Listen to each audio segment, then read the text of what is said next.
Hello everyone, welcome to Dinesh Science Solutions DS2. Okay, so as we have started the second lesson of physics series, that is a gravitation. Okay, so gravitation ये lesson हमने यहाँ पर start किया है. Okay, in the last lecture we have studied about some derivation in this lesson, that is a 2 to 3 small derivation we have completed in this lesson, that is about the critical speed, critical velocity क्या होती है उसका हमने यहाँ पर expression लिया है. उसके बाद what is the time period of satellite को एक रिवॉल्यूशन कंप्लीट करने के लिए कितना समय लगता है उसको हम टाइम पीरियड कहते हैं. सो टाइम पीरियड भी अपन ने यहाँ से कंप्लीट आउट कर लिया है. Okay, then expression for the binding energy के लिए क्या एक्सप्रेशन होता है ये भी अपन ने यहां से कंप्लीट आउट कर लिया है. ओके, सो एक पॉइंट जो कि हमारा लास्ट पॉइंट है इस लेसन का, जो कि हमने इनिशिएट कर दिया था लास्ट लेक्चर के अंदर, that is a weightlessness of A satellite. ठीक है, सैटेलाइट के अंदर बैठने के बाद, सैटेलाइट के अंदर जाने के बाद हमें ऐसा लगता है कि जो हमारा वेट है वो कम हो चुका है या फिर वो डायरेक्टली जीरो हो चुका है. ठीक है, अब इसके ऊपर हम यहाँ पर डिस्कशन करने जा रहे हैं. इसका हमने एक्चुअल पार्ट यहाँ पर स्टार्ट कर दिया था, लेकिन वो पार्ट हम यहाँ पर कंप्लीट करेंगे जो कि हमारे लेसन का लास्ट फाइनल पॉइंट है. चलो, सबसे पहले वेटलेसनेस इन अ सैटेलाइट. हमने इसके पहले यहाँ पर क्या देखा था, जब भी हम यहाँ पर एग्जाम्पल ले रहे हैं, किसका एग्जाम्पल कंसिडर कर रहे हैं हम यहाँ पर लिफ्ट एग्जाम्पल, लिफ्ट का या फिर एलिवेटर का हम यहां पर एग्जाम्पल कंसिडर कर सकते हैं. ओके, लिफ्ट या फिर एलिवेटर. ठीक है, सबसे पहले मैं आपको यहां पर लिफ्ट के बारे में बता रहा था क्योंकि ये जनरल सभी हम लोग लिफ्ट के अंदर ट्रैवल किए हैं, लिफ्ट के अंदर हम बैठे हैं. ठीक है, सो लिफ्ट के अंदर जब भी पर्सन होता है उसके ऊपर दो फोर्सेस एक्ट होते हैं. Two forces act when the person और passenger is present into the lift. Which are they, कौन से फोर्सेस होते हैं जब पर्सन लिफ्ट के अंदर प्रेजेंट होता है. Okay, so two forces acts on passenger inside the lift. ठीक है, जब पैसेंजर लिफ्ट के अंदर होगा तो उसके ऊपर दो फोर्सेस यहां पर एक्ट होने वाले हैं. टू फोर्सेस आर एक्टिंग, दो फोर्सेस यहां पर पर्सन के ऊपर, उस पैसेंजर के ऊपर यहां पर एक्ट होने वाले हैं. ठीक है, कौन से ये फोर्सेस हैं. पहला फोर्स होता है that is a gravitational force. Okay, so gravitational force है पहला force. So first force is a gravitational force. पहला ग्रेविटेशनल फोर्स होता है जो कि कौन से डायरेक्शन में एक्ट होता है, डाउनवर्ड डायरेक्शन में एक्ट होने वाला फोर्स है, that is a gravitation. So इसके लिए फॉर्मूला मैंने आपको बताया था, W is equals to M into G.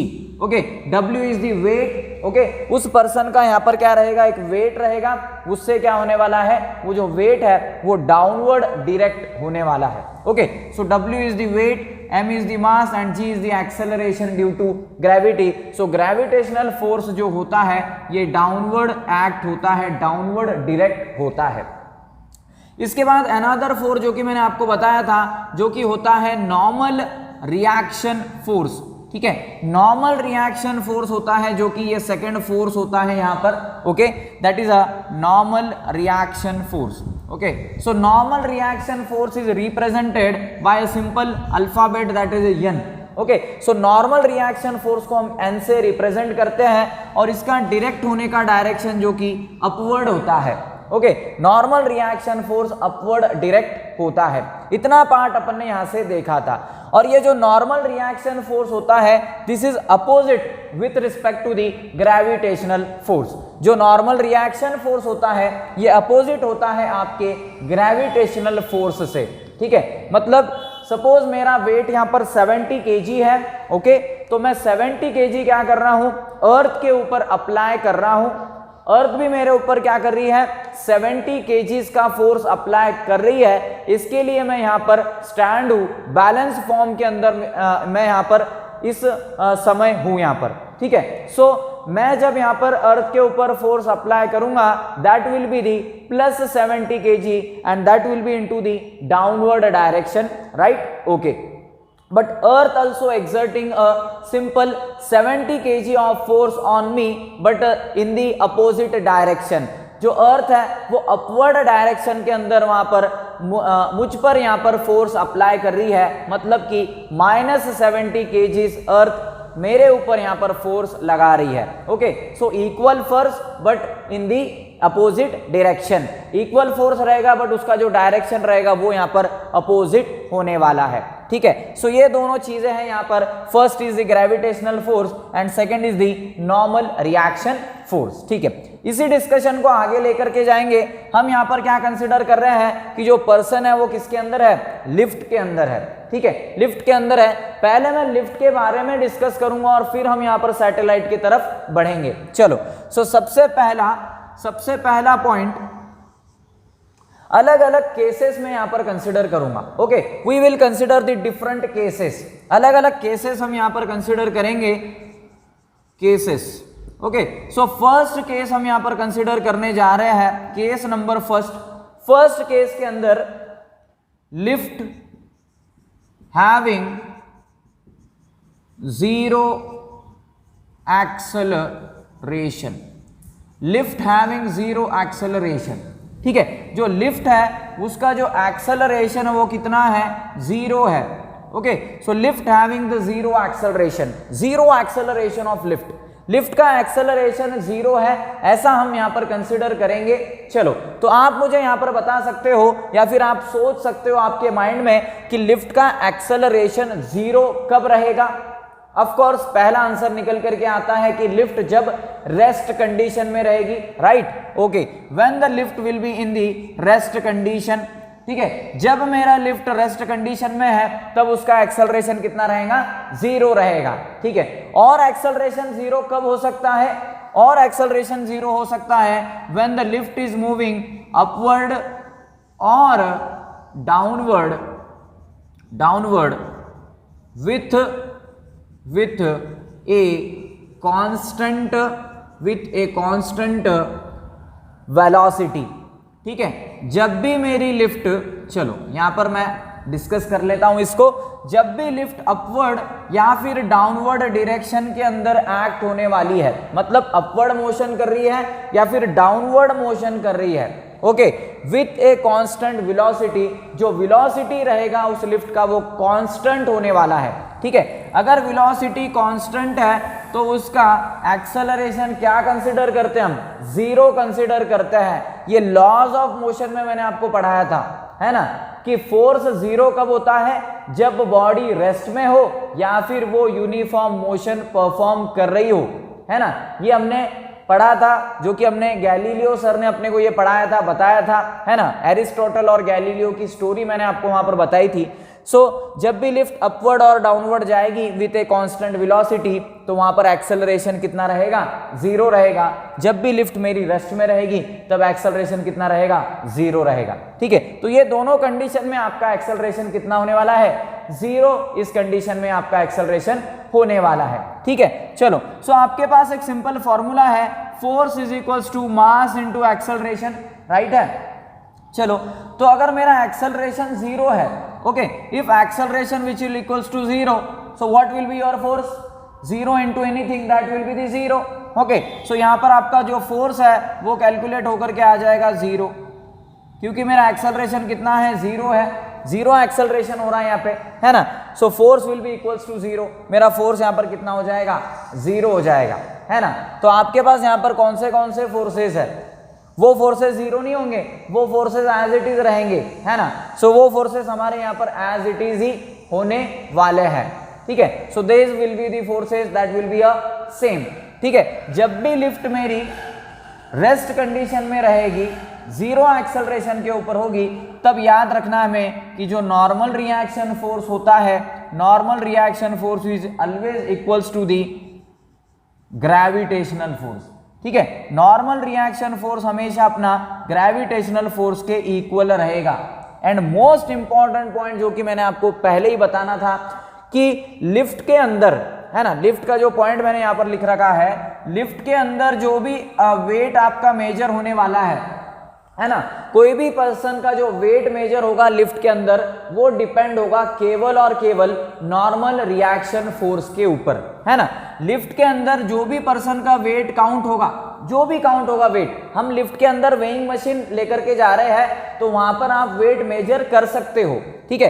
तो लिफ्ट के अंदर उस पर्सन का जो भी XYZ वेट है वो किस वजह से है, this is due to only and only due to the normal reaction force. Okay, so lift के अंदर जो भी आपका वेट यहाँ पर काउंट होने वाला है, ओके, वो किसके ऊपर डिपेंड रहेगा, केवल आपके नॉर्मल रिएक्शन फोर्स के ऊपर डिपेंड रहेगा, ना कि ग्रेविटेशनल फोर्स के ऊपर। Okay, so normal reaction force के ऊपर ही ये डिपेंडेंट होने वाला है। सो हम सिर्फ बात किसकी करेंगे, नॉर्मल रिएक्शन फोर्स की ही यहाँ पर बात करेंगे, क्योंकि इसके ऊपर ही आपका यहाँ पर वेट जो रहेगा वो लिफ्ट के अंदर डिपेंडेंट होने वाला है ना। चलो, सो इस केस में नॉर्मल रिएक्शन फोर्स कितना है, जितना ग्रेविटेशनल फोर्स है उतना ही, है ना। मतलब जब लिफ्ट मेरा रेस्ट में रहेगा या फिर उसका एक्सेलरेशन 0 रहेगा, तब अगर आप वेइंग स्केल लेकर के जाते हो लिफ्ट के अंदर, जितना वेट आपका वहां पर काउंट होगा उतना ही वेट आपका बाहर आने के बाद काउंट होने वाला है। सपोज मेरा वेट 70 kg है लिफ्ट के बाहर, तो लिफ्ट के अंदर जाने के बाद जब एक्सेलरेशन 0 है तब भी मेरा वेट 70 kg ही रहेगा। No change will be in the weight when the lift having a 0 acceleration. Lift का एक्सेलरेशन जब 0 है तो वेट के अंदर कोई भी तरीके का चेंज वहां पर होने वाला नहीं है। ओके, सो इसलिए मैंने यहां पर लिखा है normal reaction force will be equals to the gravitational force. चलो, सो आगे बढ़ते हैं। ये केस नंबर फर्स्ट था। नेक्स्ट केस के अंदर हम यहां पर डिस्कस करते हैं। नेक्स्ट केस क्या हो सकता है, so case number second, case second case के मैं अंदर यहां पर यह कंसिडर करता हूं लिफ्ट हैविंग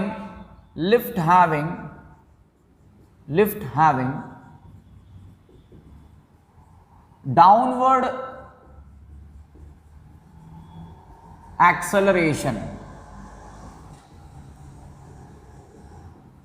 देखो, so lift having the downward acceleration, ठीक है। सेकंड केस हम कंसिडर कर रहे हैं कि अब जो लिफ्ट है आपकी, उसका जो एक्सेलरेशन है वो किधर की तरफ है, वो डाउनवर्ड्स है, नीचे की तरफ है, ठीक है। अब लिफ्ट का एक्सेलरेशन नीचे की तरफ कब होगा, एक्सेलरेशन मतलब सिंपली उसकी वेलोसिटी डाउनवर्ड रहेगी as respect to the our time, ठीक है। So lift having downward acceleration, lift का एक्सेलरेशन डाउनवर्ड कब होगा, सिंपली हम लगा सकते हैं यहां से लॉजिक कि जब लिफ्ट डाउनवर्ड मूव करेगी। Okay, when the lift is moving downward, lift is moving downward, जब लिफ्ट डाउनवर्ड मूव करेंगी तब, ओके, और क्या हो सकता है, लिफ्ट डाउनवर्ड मूव करेंगी तब तो उसका एक्सेलरेशन डाउनवर्ड रहेगा, लेकिन और कब डाउनवर्ड एक्सेलरेशन हो सकता है लिफ्ट का, सोच सकते हैं हम।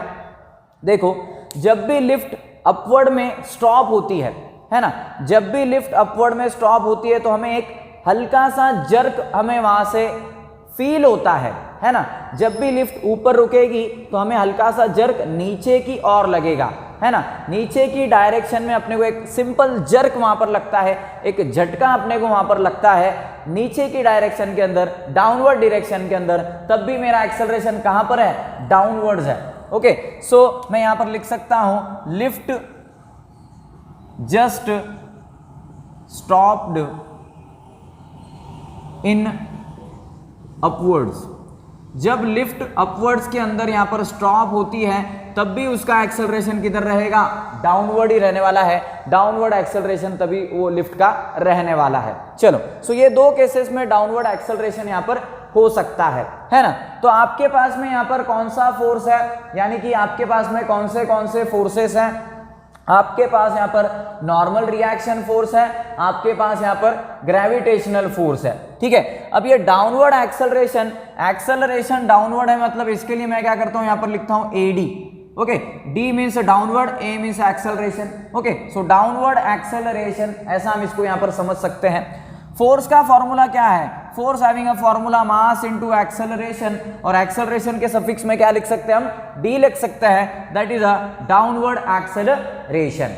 चलो, सो इसके लिए एक स्पेसिफिक फॉर्मूला अगर मैं जनरेट करता हूं तो क्या लिख सकते हैं हम यहाँ पर, that will be n will be equals to mass into acceleration ad minus, okay, so minus of mg will be there. चलो, अब ये साइन और ये किस तरीके से आ रहा है ये हम समझेंगे, आगे समझेंगे हम इसको कैसा ये इक्वेशन बन रहा है मेरा। ये इक्वेशन इसका रिजल्टेंट इक्वेशन है। ये रिजल्टेंट इक्वेशन अपने को यहां से मिलता है जब लिफ्ट डाउनवर्ड डायरेक्शन में एक्ट करती है। चलो, अब लिफ्ट डाउनवर्ड जा रही है तो कौन सा फोर्स बढ़ेगा, डाउनवर्ड फोर्स बढ़ेगा, ये याद रखना है। जब लिफ्ट अपवर्ड एक्सेलरेट होंगी तो अपवर्ड फोर्स बढ़ेगा, जब लिफ्ट डाउनवर्ड एक्ट होंगी तब डाउनवर्ड फोर्स बढ़ेगा, ठीक है। सो अब लिफ्ट किधर जा रही है हमारी, डाउनवर्ड जा रही है, तो फोर्स कौन सा बढ़ेगा, डाउनवर्ड वाला फोर्स बढ़ेगा। सो डाउनवर्ड वाला फोर्स कौन सा है आपके पास, डाउनवर्ड वाला कौन सा फोर्स है, देखो ये डाउनवर्ड एरो कौन सा फोर्स है, ग्रेविटेशनल फोर्स डाउनवर्ड होता है। सो इस केस में ग्रेविटेशनल फोर्स क्या होगा आपका, ज्यादा रहने वाला है। सो आपका जो है एन, ये अपवर्ड फोर्स है, ओके, ये अपवर्ड फोर्स क्या रहेगा, कम रहेगा, ज्यादा कौन होगा, mg ज्यादा होगा, ओके। सो लिफ्ट अगर अपवर्ड जा रही है तो हम बोलते थे नॉर्मल रिएक्शन फोर्स ज्यादा है, लेकिन लिफ्ट यहाँ पर डाउनवर्ड मूव कर रही है, सो डाउनवर्ड डायरेक्शन में फोर्स ज्यादा रहेगा। ये डाउनवर्ड वाला है, यहाँ पर फोर्स ज्यादा रहेगा, डाउनवर्ड फोर्स ज्यादा है तो डाउनवर्ड एक्सेलरेशन होगा। इसके लिए इस केस में n is less than mg, और ये हमारा नॉर्मल रिएक्शन का इक्वेशन है, ठीक है। अब लिफ्ट डाउनवर्ड एक्ट हो रही है, मतलब आपका जो वेट रहेगा वो क्या होने वाला है, अगर नॉर्मल रिएक्शन फोर्स कम है, नॉर्मल रिएक्शन फोर्स कम है ना एज कंपेयर टू mg से, अगर नॉर्मल रिएक्शन फोर्स के ऊपर ही तो डिपेंड होता है आपका वेट। यहां पर लिख रखा है मैंने, देखो यहां पर लिख रखा है नॉर्मल रिएक्शन फोर्स के ऊपर ही डिपेंडेंट होने वाला है हमारा वेट, हमारे बॉडी का वेट, ठीक है। अगर आप लिफ्ट के अंदर वेइंग मशीन लेकर के जाते हो और लिफ्ट अगर डाउनवर्ड डायरेक्शन में मूव करती है तो आपका जो एक्चुअल वेट रहेगा वो वहां पर लेस होने वाला है, लेस काउंट होने वाला है, okay. So you feel the lighter, हमें यहाँ पर लिफ्ट के अंदर लाइटर फील होता है, जो अपना वेट है वो डिक्रीज हो चुका है, लेस हो चुका है, ऐसा अपने को वहां पर फील होता है। अब ये फील सिर्फ फील होता है क्या, नहीं, मैं क्या कह रहा हूं आपको, वेइंग मशीन लेकर के जाना है आपने और लिफ्ट ऊपर से नीचे की ओर लेकर जानी है हमें, और उस वेइंग मशीन के ऊपर जब आप खड़े रहोगे तो आपका अगर आपका वेट एक्चुअल वेट 70 kg है तो डाउनवर्ड मूव होने के बाद आपका वेट जो रहेगा वो कम ही काउंट होने वाला है, दैट इज 68 या फिर 66 या फिर 67 kg, ऐसा आपका जो वेट है वो डिक्रीज होने वाला है जब लिफ्ट डाउनवर्ड मूव करती है तब, ठीक है। इसके आगे सपोज केस नंबर 3 की अगर मैं बात करूं, केस नंबर 3 के अंदर हम यहां पर कंसिडर करेंगे the upward acceleration of lift, okay. So lift having upward acceleration, okay, so lift having upward acceleration, जो लिफ्ट का एक्सेलरेशन है ये अपवर्ड है, तो मैं इसको इस एक्सेलरेशन को AU से डिनोट कर सकता हूं।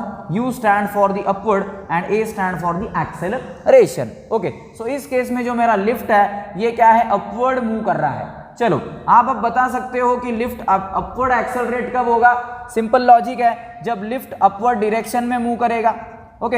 अपवर्ड डायरेक्शन में जब ये मूव करेगा तो अपवर्ड डायरेक्शन में मूव करने के बाद इसका एक्सेलरेशन भी अपवर्ड ही होने वाला है ना। इसके बाद और कब हो सकता है upward acceleration, when lift is stopped in the downwards, तब हमें अपवर्ड जर्क महसूस होता है, अपवर्ड जर्क हमें वहां पर फील होता है। सो मैं यहां पर लिख सकता हूं स्टॉप्ड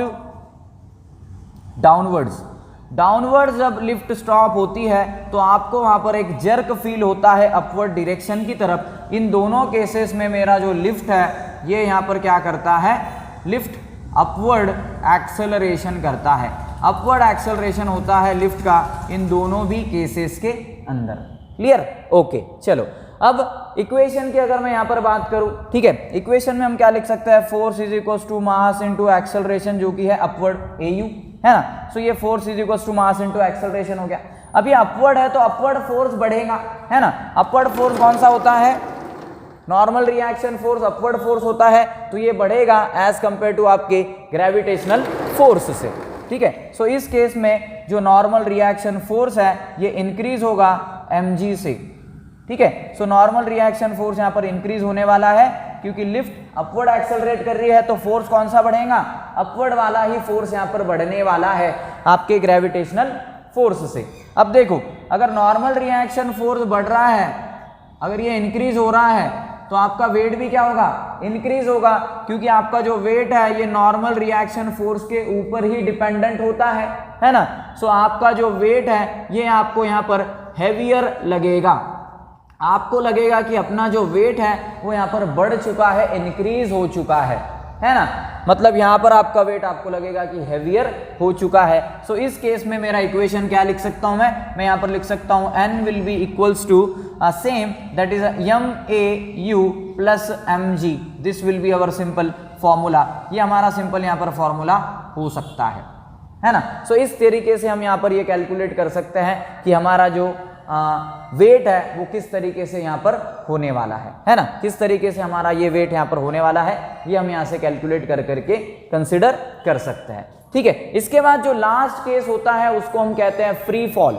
ठीक है, और जो फ्री फॉल वाला जो मेरा केस है उसी के अंदर मुझे समझ में आने वाला है कि ये वेटलेसनेस क्या होता है। ठीक है, सो फोर्थ केस की अगर मैं यहाँ पर बात करता हूँ दैट इज केस नंबर 4। ठीक है, केस नंबर 4 के अंदर देखो अब क्या होता है, केस नंबर 4 के अंदर फ्री फॉल होता है, free fall of lift.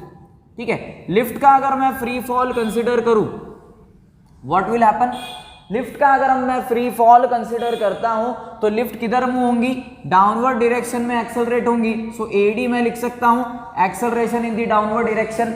Free fall मतलब क्या करना है, लिफ्ट के अंदर आपने जाना है और लिफ्ट के जो केबल्स है वो कट कर देना है ना। लिफ्ट के केबल जैसे ही कट करोगे तो लिफ्ट धड़ाके से नीचे की ओर बढ़ने लगेंगी, है ना। लिफ्ट धड़ाके से नीचे की ओर बढ़ने लगेंगी और नीचे क्यों जाएंगी, because of the acceleration due to gravity. So acceleration due to gravity की वजह से जो लिफ्ट है वो डाउनवर्ड डायरेक्शन के अंदर एक्सेलरेट होंगी। A d will be equals to g, g is nothing but the acceleration due to gravity. ठीक है, so acceleration due to gravity की वजह से लिफ्ट जो है वो धड़ाके से नीचे की ओर बढ़ेगी, काफी ज्यादा एक्सेलरेशन की से वो नीचे जाने वाली है ना।